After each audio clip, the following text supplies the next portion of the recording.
Jacob avait vécu pendant près de 20 ans chez Laban, son oncle, qui par la suite deviendra son beau-père. Parce que Jacob a contracté 2 mariages dans la maison de Laban. Le premier avec Léa qui veut dire celle qui louche, dans la liste 5e. Et le deuxième mariage est venu avec Rachel qui veut dire la brebis. Voyez-vous, le mariage de Rachel et de Jacob, c'est un mariage homogène. Jacob était un voleur, Rachel aussi était une voleuse. Alléluia. Mais même d'un couple voleur peut sortir quelque chose de bien. Alléluia. Un couple formé d'un homme usurpateur et d'une femme voleuse, parce que Rachel avait volé les térébintes, les statuettes de son père Jacob et de son père Laban. Et c'est ça même qui a causé sa mort plus tard. Et de ces 2 mariages, Jacob a eu 12 enfants, 12 fils et une fille, Dina. Et de ces 12 fils sont sortis les fameuses 12 tribus d'Israël. Alléluia. La vie de Jacob était une vie très tumultueuse, très agitée. Il n'a pas eu, comme il a dit lui-même, Genèse 47:3, ma vie n'a pas été de tout repos. Mais si sa vie n'a pas été de tout repos, c'est parce que Jacob lui-même aussi, dans sa tâche parentale, n'était pas du tout irréprochable. Nous verrons que dans l'éducation de ses enfants, Jacob faisait du 2 poids, 2 mesures. Et ce qui nous pousse encore à tirer quelques leçons, 4 au total ce matin. Tous nos enfants n'auront pas tous la même destinée. Alléluia. Amen. Nous tous qui sommes parents ou qui sommes parents en devenir, sachons-le très bien que tous nos enfants n'auront pas tous le même devenir. Ils n'auront pas tous la même valeur ou la même importance dans la société.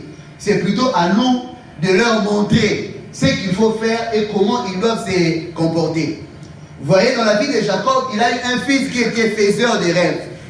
Et ce fils faiseur de rêves, il rêvait des choses qui allaient certainement arriver à la suite du temps.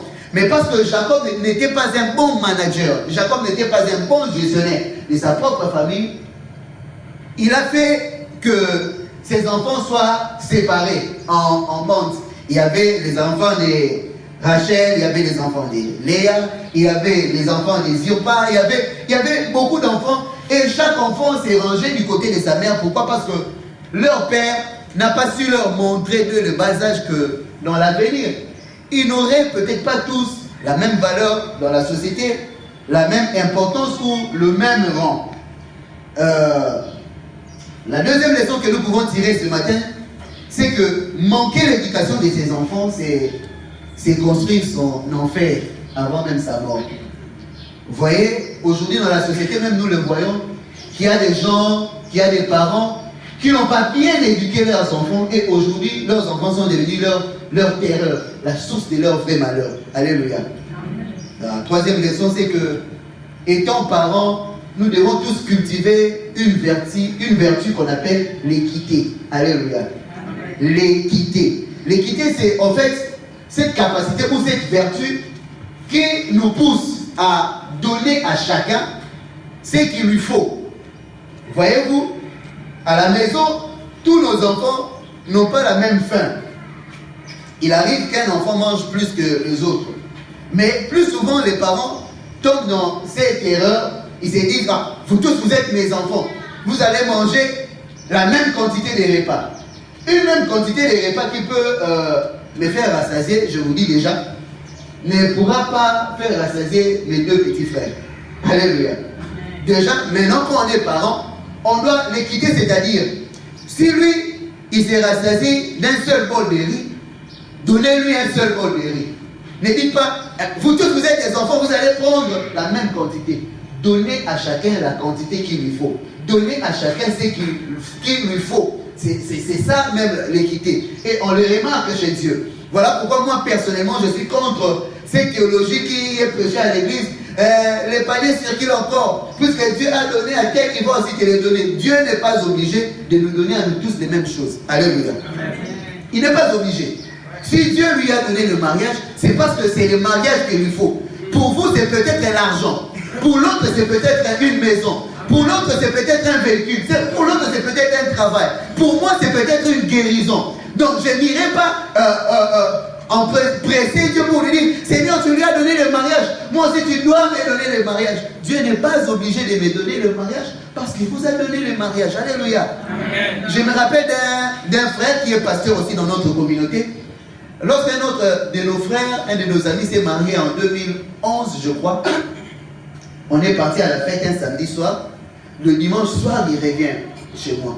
Il me dit, Yaya, tu vois, je ne cite pas leur nom parce que ce sont vraiment des pasteurs dans notre communauté. Tu vois, tel, il s'est marié, on a grandi, lui, il s'est marié, nous aussi, on doit se marier. Je lui ai dit, ah, toi, tu n'as grandi que cette nuit parce que lui, il s'est marié hier. Et toi, tu as grandi cette nuit jusqu'à aujourd'hui. Moi, j'ai déjà grandi, mais je ne me marierai pas juste parce que lui, il s'est marié. Laissez-moi nous dire, aujourd'hui, ça fait près de 10 ans que le frère là s'est marié, mais jusqu'à aujourd'hui, il n'a pas encore d'enfant. Et le frère qui était venu me dire qu'on a grandi, lui s'est marié 2 ans après, aujourd'hui, il a 3 enfants. Moi, je me suis marié 8 ans après lui, j'ai un enfant en téléchargement. Donc, on dira, maintenant, et c'est lui qui s'est marié il y a près de 10 ans. Et moi qui me suis marié 10 ans plus tard.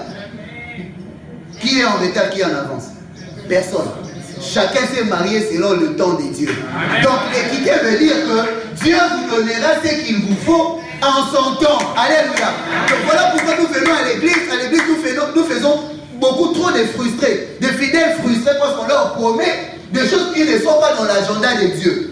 Donc tant que ce n'est pas dans l'agenda de Dieu, Dieu ne vous la donne pas. Pourquoi? Parce que ce n'est pas encore le moment. Voilà pourquoi Jésus, sachant cela, il nous a dit, lorsque vous priez, dites que ta volonté soit faite sur la terre comme au ciel. C'est comme ça que nous devrions prier. Alléluia. Le prochain point est que celui qui élève les enfants frustrés, il s'est fait encore lui-même des adversaires pour son futur. Aujourd'hui, nous voyons des parents qui cherchent à devenir amis de leurs enfants pendant toute la jeunesse de leurs enfants, les parents s'étaient comportés en tyrans, en talibans. Donc, quand papa vient à la maison, il dit, viens renvoyer. Donc, tous les enfants fuient. Quand papa rentre à la maison, il dit, oh non, Schwarzenegger est venu. J'ai entendu un enfant dire à sa maman, ah, toi aussi, l'ingala facile. Pourquoi? Parce que les parents élèvent des enfants, ils frustrent leurs enfants. Et pourtant, la Bible dit, parents, ne frustrez pas vos enfants. Éphésiens chapitre 6. Et quand vous frustrez vos enfants, ils peuvent devenir encore vos adversaires dans l'avenir. C'est ce qui est arrivé dans la vie de Jacob. L'épisode que nous avons lu, c'est l'épisode où, finalement, ils sont partis en Égypte pour acheter du blé. Et Joseph, leur frère, qui était devenu le faiseur de rêves, qui était devenu premier ministre en Égypte, a retenu Siméon. Parce que lui, il avait reconnu que ceux-ci sont mes frères. Mais les frères qui ont vendu Joseph n'ont pas reconnu que c'était Joseph, leur frère, qu'ils avaient vendu il y a près de 13 ans passés. Et lorsqu'ils reviennent, ils reviennent avec un message pour dire à Jacob, le monsieur qui est devenu seigneur en Égypte a dit, il nous faut partir avec Benjamin pour qu'il puisse, nous vendre de la provision pour que nous continuions à survivre, et de deux, pour relâcher notre frère Siméon qu'il a pris en otage. Et sachez que Jacob, à cette époque, il était déjà en plein deuil. Premièrement, il avait perdu sa femme, sa bien-aimée Rachel, et deuxièmement, il pensait avoir perdu pour toujours son fils bien-aimé Joseph. Lui-même, en pleurant, il a dit, j'irai avec ma douleur dans les séjours des morts. Personne ne me consolera. Et puisque personne n'allait les consoler, dans l'entretemps, il s'est quand même pris une consolation fabriquée qu'on appelle Benjamin. Alléluia. Benjamin qui veut dire fils de ma droite. Jacob s'est fabriqué une solution. Quoi qu'il s'était fabriqué une solution pour essayer de se consoler, il n'était quand même pas consolé. Et l'épisode que nous avons lu, Judas est en train de parler à son père. Il lui dit, Israël, laisse partir Benjamin. Parce que si tu ne laisses pas partir Benjamin, nous risquons de mourir, nous toi et nos enfants. Et c'est là que notre message se base ce matin. Benjamin, c'est le fils cadet de Jacob. Sa mère l'appelait Benoni, fils de ma douleur, mais son père l'a appelé fils de ma droite, Benjamin. Qui est Benjamin? Benjamin est la solution que l'homme met en place comme plan B. Après avoir perdu l'amour de ma vie, après avoir perdu l'enfant que j'aimais, tout ce que je peux faire, c'est de me fabriquer un plan B. Après avoir perdu ce travail, après avoir constaté que la promesse de Dieu tarde à s'accomplir, les hommes ont tendance à se fabriquer une situation de réchange. Après qu'on ait constaté qu'on est devenu vieux, on a pris de l'âge. Je n'ai pas de mari, je n'ai pas de femme. Tout ce que je peux faire, c'est de me fabriquer une solution. Un homme ou une femme qui sera là pour me consoler. C'est ce que je veux faire. C'est ce que Jacob a fait. Mais laissez-moi nous dire que Benjamin, quoi qu'il soit le plan B, il ne remplace pas la volonté de Dieu par rapport à notre vie. Benjamin, c'est en fait un passe-temps. Un passe-temps qui peut sembler agréable, mais c'est quand même un passe-temps. Alléluia. Un passe-temps reste un passe-temps. Benjamin est une forteresse. Jacob s'est dit, je mourrai avec ma peine, avec ma douleur. Il s'est refusé toute forme de consolation que le monde extérieur pouvait lui apporter, que même Dieu pouvait lui apporter. Il s'est renfermé. C'est un peu comme quelqu'un qui a des idées prédéfinies. Il s'est dit, pour moi le monde marche de la sorte. Puisqu'il m'est arrivé ceci, puisqu'il m'est arrivé cela, désormais, je change d'attitude. Je commence à vivre comme ceci. Pourquoi? Parce que j'ai été déçu par un homme, j'ai été déçu par une femme, j'ai été déçu dans ma famille. Désormais, je prends une attitude renfermée. Je me renferme sur moi-même. Je deviens rancunier. Bien aimé, ce n'est pas une bonne attitude. C'est ce que le patriarche a fait. Le patriarche a dit, puisque j'ai perdu ma femme, j'ai perdu mon enfant, je me décide d'être inconsolable. C'était un choix qu'il avait fait. Et c'était un mauvais choix, nocif à sa santé. J'aimerais dire à quelqu'un qui, depuis qu'on a fait du mal, s'est décidé de haïr quelqu'un, vous faites plus du mal à vous-même qu'aux gens que vous haïssez.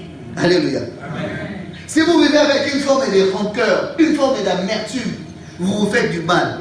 Ne vous étonnez pas de vous lever un bon matin et de sentir qu'il y a des brûlures à l'estomac. Quand vous multipliez les stress, vous risquez de faire une dépression. Je me rends compte qu'à chaque fois que ma femme commence à se plaindre, non, j'ai mal à l'estomac, je lui pose juste 2 questions. De quoi est-ce que tu t'inquiètes? Ou qu'est-ce qui t'a rendu fâché? Je lui dis, maman, tu t'es fait du mal à toi-même. Tu prends du temps de cultiver la colère dans ton cœur jusqu'à ce que cette même colère commence à te détruire. Ça ne détruit personne, ça ne détruit que toi-même. Et cette tristesse, cette amertume que Jacob a gardée dans son cœur était devenue un poison qui le rongeait lui-même. Alléluia. Amen.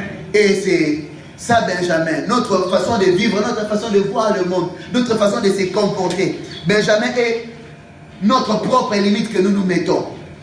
On s'est dit que puisque ceci est arrivé, je ne vais plus faire ça. Puisque moi, quand je donne aux gens, le jour où moi je manque, on ne me donne pas, je me décide de ne plus donner. Or, quand on se décide de ne plus donner, en fait, on se décide de ne plus recevoir. Alléluia. Quand on se décide de ne plus donner, on se décide plutôt de ne plus recevoir. Car la main qui donne est celle qui reçoit. La Bible dit, donnez et vous sera donné. On versera dans votre sein une bonne mesure, serrée, secouée et qui déborde. Donc dès l'instant où nous prenons la décision, à cause d'une frustration, de ne plus donner, de ne plus nous ouvrir, nous nous enfermons nous-mêmes. Je me rappelle à l'époque où, lorsque j'ai passé pour la première fois l'examen d'État, je n'ai pas réussi. Je me suis dit, si quelqu'un d'intelligent comme moi ne peut pas réussir à l'examen d'État, je trouve plus important pour moi d'étudier. J'arrête les études. En fait, à qui est-ce que je fais du mal? À l'EPSP ou à moi-même? À l'école, au promoteur ou à moi-même? C'est à moi-même que je faisais du mal. Et c'est que j'aurais dû prendre mon diplôme d'État en 2001. J'ai finalement pris mon diplôme d'État en 2013. Ouais. Quand on se décide, juste parce que j'ai reçu un coup que je ne veux plus me réélever, nous faisons passer notre temps et nous laissons passer les opportunités comme ça. Alléluia. Gloire à Dieu que nous avons un Dieu qui a dit: je vous rembourserai les années pour dévorer les secteurs. Les années que vous avez perdues en dehors de Jésus, ou même que vous avez perdu étant chrétien, mais que vous étiez encore ignorante, Dieu va vous les rendre ce matin. Qui me dit Amen? Amen. Benjamin, c'est encore quelque chose qui nous donne du plaisir. Et ce n'est pas quelque chose qui nous donne de la satisfaction. Benjamin, c'est quelque chose qui peut te donner du soulagement. Mais ce n'est pas quelque chose qui te donnera la paix dans le cœur. Jacob a dit que je vive avec Benjamin. Quoi qu'il vivait avec Benjamin, Benjamin ne lui a pas fait oublier la douleur de la mort la douleur de la disparition de Joseph, parce que Joseph n'était même pas mort en réalité. Benjamin, c'est ce qui nous rappelle notre faute. Benjamin, c'est ce qui nous rappelle notre erreur. À chaque fois que vous avez Benjamin, vous regardez Benjamin, vous vous dites: non, ça, c'est la conséquence du malheur, c'est la conséquence de ma perte, c'est la conséquence de ma faute. Et ce matin, j'aimerais dire à quelqu'un comme Judas, Israël: laisse partir Benjamin. Laisse partir Benjamin. Benjamin, c'est peut-être cette relation à laquelle vous vous agrippez. Vous vous dites: il me donne quand même de l'argent. Il me prend en charge. Il paye mon loyer. Mais il ne sera jamais votre homme. Il ne sera jamais votre mari. Vous savez que c'est le mari de quelqu'un d'autre. Mais vous vous attachez à lui quand même. C'est cette copine-là. Vous savez que la vie que vous menez avec cette copine-là ne répond pas aux standards de la chrétienté. Mais vous vous dites quand même qu'elle me soulage. Elle est une consolatrice. Laissez partir Benjamin. Benjamin, c'est ces magouilles qu'il y a au travail. On s'est dit que mon salaire n'est pas suffisant pour nourrir ma famille, pour payer le loyer, pour scolariser les enfants. Je vais quand même entrer dans des combines. Je vais me servir moi-même. Dit-on, le bien mal acquis ne profite jamais. Vous avez ça, mais vous n'avez pas toujours la satisfaction. Vous avez toujours le sentiment d'avoir un vide dans votre cœur. C'est ça le patriarche Jacob. Quoique j'ai Benjamin, quoique j'ai ma grippe à Benjamin, mais Benjamin ne me donne pas tout ce que je veux avoir. Il me donne quelque chose, mais il ne me fait pas arriver là où je dois arriver. Benjamin, c'est peut-être pas quelque chose de négatif. Benjamin, c'est peut-être nos exploits du passé. On s'est dit que moi j'étais, et on reste agrippé sur son passé, et on se refuse d'aller de l'avant. Laisse partir Benjamin. C'est passé peut-être glorieux. C'est passé, j'avais marché avec Dieu, j'ai fait des miracles avec Dieu, j'avais eu un bon travail, j'avais de l'argent, j'avais des véhicules, j'avais un bon mariage. Laisse partir Benjamin. Parce que c'est passé, laisse partir Benjamin. Pourquoi laisser partir Benjamin? Parce que, Benjamin n'est pas la volonté de Dieu. Benjamin est la volonté de l'homme. Alléluia. Benjamin n'a jamais été la volonté de Dieu. Selon le plan de Dieu, Benjamin n'allait jamais prendre la place de Joseph. Alléluia. Donc, c'est que vous vous placez comme Benjamin, il ne prendra jamais la place de ce que Dieu veut pour vous. Dans l'exercice du ministère, en ces peu d'années que j'ai déjà, j'ai vu les gens s'accrocher à leur Benjamin. J'ai vu des femmes s'accrocher aux hommes. On lui dit: ma soeur, ce n'est pas la volonté de Dieu. Dieu ne veut pas que tu te maries avec cet homme. Non, pasteur, j'ai déjà grandi, avec toute forme de raisons qui ne tiennent pas. Aujourd'hui, ces sœurs sont soit malheureuses dans leur foyer. Je connais même une qui m'est très très proche. Elle a même divorcé. Elle me dira, Pasteur, le jour où on entrait pour la bénédiction nuptiale, j'ai entendu une voix audible me dire, qu'est-ce que tu fais avec celui-ci? Je ne t'attends pas avec lui. Mais je lui ai dit, pourquoi tu as insisté? Toi, tu as même eu la grâce d'entendre une voix audible. Non, ça me dépris sur une boule à nuit. Je n'ai jamais entendu de voix audible. Toi, tu as entendu une voix audible. Elle me dira, il avait beaucoup trop dépensé pour moi. Il avait dépensé 13 000 $ à l'époque pour mon mariage. 2011. Mais je lui ai dit, bon, puisqu'il a beaucoup dépensé et que tu avais pitié de lui, continue à avoir pitié de lui. Elle m'a dit, je risque de perdre toute ma destinée si je reste dans ce mariage. J'ai tout fait, mais elle a tout fait aussi pour quitter le mariage. Ça fait aujourd'hui 5 ans. Benjamin, ça te donne peut-être ce qui est nécessaire pour l'instant, mais ça ne sécurise pas ton avenir. Parce que Benjamin n'a jamais été la volonté de Dieu. Deuxième point, Benjamin, pourquoi laisser partir Benjamin? Parce que Benjamin ne comblera pas votre besoin. Benjamin, non, il ne comblera pas votre besoin. Pourquoi laisser Benjamin? Troisième point, c'est parce que Benjamin, il limitera le nombre de vos années ici-bas. Jacob pouvait vivre longtemps, à une seule condition, de laisser partir Benjamin. Parce que Judas lui dit, nous risquons de mourir. Si tu gardes Benjamin, tu ne mourras pas que toi-même. Tu mourras avec nous et avec tes petits-fils. Bien aimé, pour un petit intérêt, les gens sont capables de sacrifier toute leur progéniture, de sacrifier toute leur famille. Juste pour qu'ils paraissent devant les gens, qu'ils roulent carrosse, qu'ils occupent un bon poste dans la société. Combien de parents n'ont pas vendu leurs enfants? Benjamin, c'est la limite à notre longévité.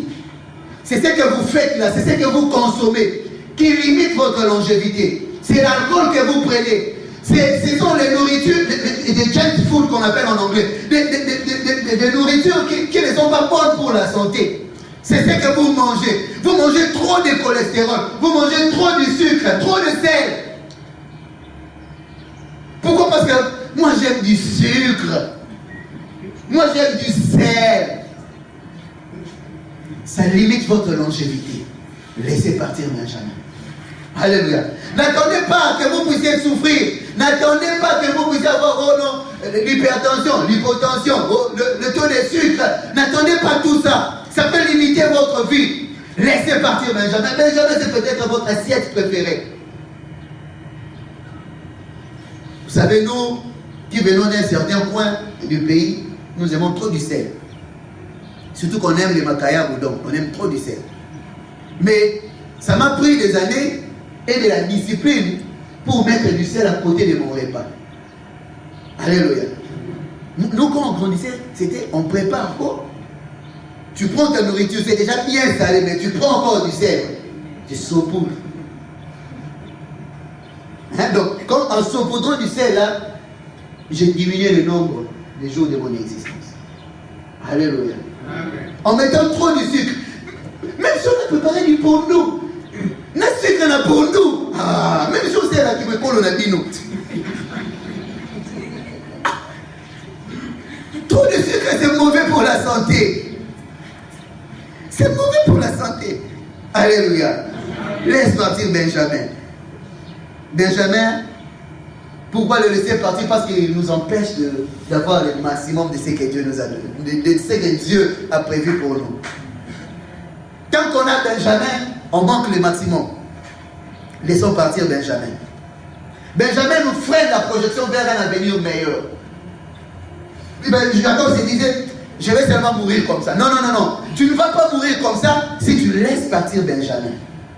Et enfin, Benjamin est notre visa pour la prochaine étape de notre vie. Vous voulez aller loin avec Dieu, vous voulez aller loin dans la vie, laissez partir votre Benjamin. Laissez partir votre Benjamin. Il peut être un échec ou un exploit du passé. Laissez partir Benjamin. Il peut être un penchant, un sentiment ou un goût. Laissez partir votre Benjamin. Il peut être un caractère, une habitude, une attitude. Laissez partir Benjamin. Parce qu'aussi longtemps que vous avez Benjamin, vous ne reverrez jamais Joseph.